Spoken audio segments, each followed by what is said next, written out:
சென்னை அடுத்த போரூர் டோல்கேட் அருகே மாநகர பேருந்து கவிழ்ந்த விபத்தில் ஒருவர் உயிரிழந்துள்ளார். இது குறித்தான விவரங்களை பதிவு பண்ணலாம் கதிரவன். சென்னை மதுரவாயில் சுங்கசாவடி அருகே அரசு பேருந்தானது கட்டுப்பாட்டை இழந்து 6 அடி உயர பாலத்திலிருந்து கீழே விழுந்ததில் அந்த வழியாக சென்ற ஆட்டோ மீது மோதி விபத்துக்குள்ளாயிருக்கிறது. இதில் ஆட்டோ ஓட்டுநர் சதீஷ் என்பவர் சம்பவ இடத்திலே பலியாகி இருக்கிறார். மேலும் பேருந்தில் பயணம் செய்த 10க்கும் மேற்பட்ட பயணிகளுக்கு காயமடைந்திருக்கிறார்கள்.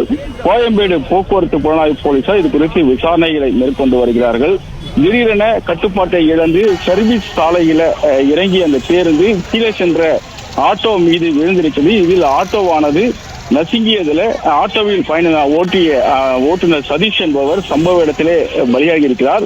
ரெட்டில்ஸிலிருந்து கிளாம்பாக்கம் நோக்கி செல்லும் 104C என்ற தடமெண் கொண்ட பேருந்தானது இந்த கவிழ்ந்து விபத்து ஏற்பட்டு இருக்கிறது. தாம்பரம் நோக்கி செல்லும் போது ஓடமா நகர் என்ற இடத்துல இந்த விபத்தானது ஏற்பட்டு இருக்கிறது. ஆட்டோ ஓட்டுநர் சதீஷ் சம்பவ இடத்தில உயிரிழந்த நிலையில மற்ற பயணிகளை காயமடைந்த பயணிகளை மீட்டு 108 ஆம்புலன்ஸ் மூலமாக அரசு மருத்துவமனைக்கு அனுப்பி வைத்திருக்கிறார்கள். அதே போல உயிரிழந்த சதீஷின் உடலை கைப்பற்றி பிரேத பரிசோதனைக்காக போலீசார் தற்போது கீழ்ப்பாக்கம் அரசு மருத்துவமனைக்கு அனுப்பி வைக்கும் பணியில் ஈடுபட்டிருக்கிறார்கள். மேலும் இந்த விபத்தின் காரணமாக அந்த வழியாக சென்ற மற்ற பயணிகளும் மற்றும் வாகன ஓட்டிகளும் அதிர்ச்சி அடைந்த நிலையில அங்கு போலீசார் தற்போது பாதுகாப்பு பணியில ஈடுபட்டிருக்கிறார்கள். இதனால அந்த பகுதியில் போக்குவரத்து நெரிசலும் காணப்பட்டது. திடீரென அரசு பேருந்தானது கட்டுப்பாட்டை இழந்து சுமார் 6 அடி உயரம் உள்ள அந்த சர்வீஸ் சாலை பாலத்திலிருந்து கீழே கவிழ்ந்ததில் இந்த விபத்தானது ஏற்பட்டிருப்பதாக முதல்கட்ட விசாரணை தெரிய வந்திருக்கிறது. அது பேருந்து ஓட்டுநரும் காயமடைந்திருக்கிறார், அதிலிருந்த பயணிகளும் காயமடைந்திருக்கிறார்கள். இது குறித்து தற்போது கோயம்பேடு போக்குவரத்து புலனாய்வு போலீசார் சம்பவ இடத்தில் விசாரணைகளை மேற்கொண்டு வருகிறார்கள். போக்குவரத்தை சீர் செய்யும் பணியிலும் அந்த பேருந்து விபத்துக்குள்ளான பேருந்து மற்றும் ஆட்டோவை அப்புறப்படுத்த பணியிலும் போக்குவரத்து போலீசார் ஈடுபட்டிருக்கிறார்கள். 104C என்ற தடமெண் கொண்ட பேருந்து தான் இந்த விபத்துக்குள்ளாக இருக்குது. ரெட்டில்ஸிலிருந்து கிளாம்பாக்கம் நோக்கி சென்று கொண்டிருந்த போது இந்த விபத்தானது நடைபெற்றிருக்கிறது. போரூர் டோல்கேட் அருகே ஓடமா நகர் என்ற இடத்துல தான் இந்த விபத்தானது ஏற்பட்டிருக்கிறது. தற்போது போலீசார் அந்த பகுதியில பாதுகாப்பு மற்றும் போக்குவரத்தை சீர் செய்யும் பணிகளை ஈடுபட்டிருக்கிறார்கள். கதிரவன், விபத்துக்குள்ளான பேருந்து அங்கிருந்து அகற்றப்பட்டுள்ளதா?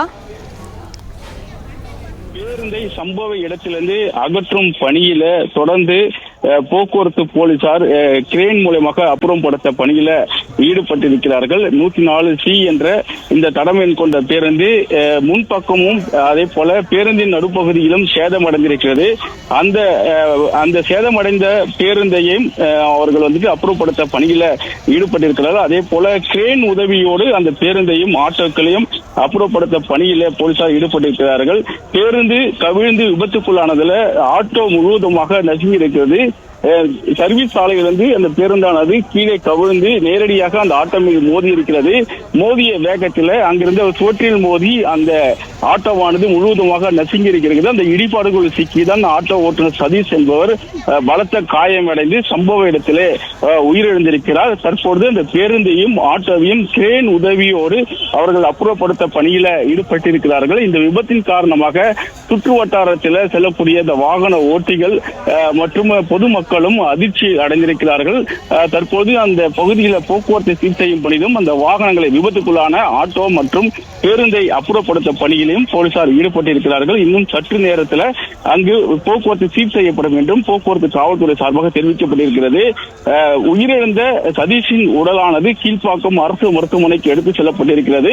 அதே போல அந்த பேருந்தில் பயணித்த பயணிகள் மற்றும் ஓட்டுநர் உள்ளிட்டவர்களுடைய காயமடைந்த நிலையில் அவர்களை மீட்டு மருத்துவமனைக்கு முதலுதவி சிகிச்சைக்காக கொண்டு சென்றிருப்பதாகவும் காவல்துறை சார்பாக தெரிவிக்கப்பட்டிருக்கிறது.